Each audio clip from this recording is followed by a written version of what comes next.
कल्याणरूपाय कलौ जनानां कल्याणदात्रे करुणासुधाम्ने शङ्खादिदिव्यायुधसत्कराय वातालयाधीश नमो नमस्ते। नारायण नारायण नारायण नारायण नारायण नारायण नारायण नारायण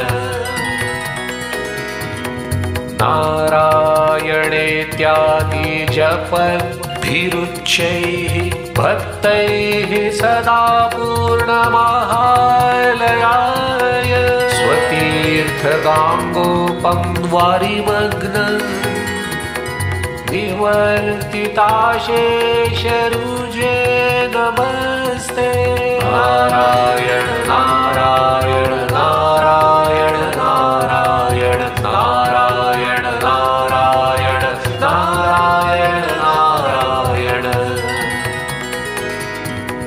ब्राह्मे मुहूर्ते परिदः स्वभक्तैः सन्दृष्ट सर्वोत्तम विश्वरूप स्वतैलसंसेवकरोगहर्त्रे वातालयाधीश नमो नमस्ते।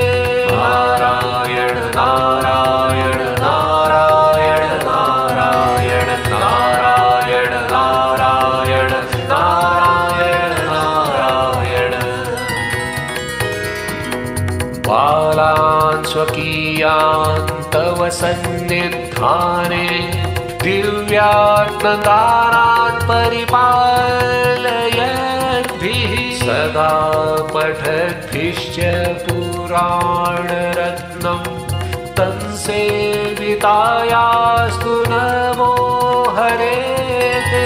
नारायण नारायण नारायण नारायण नारायण नारायण नारायण नारायण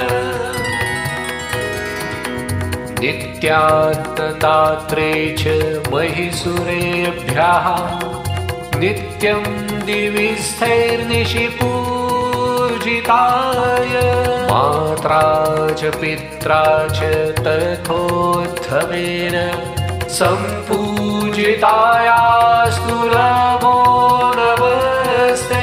नारायण नारायण नारायण नारायण नारायण नारायण नारायण नारायण अनन्तरामाख्य महिप्रणीतं स्तोत्रं पठेद् यस्तु नर स्त्रीकालम् वातालयेशस्य कृपाफलेन लभेत सर्वाणि च मङ्गलानि गुरुवातपुरीश पञ्चकाख्यं स्तुतिरत्नं पठतां सुमङ्गल स्यात् हृदि चापि विशेत हरिः स्वयं तु रतिनाथयुततुल्य देहकान्तिः। नारायण नारायण नारायण नारायण नारायण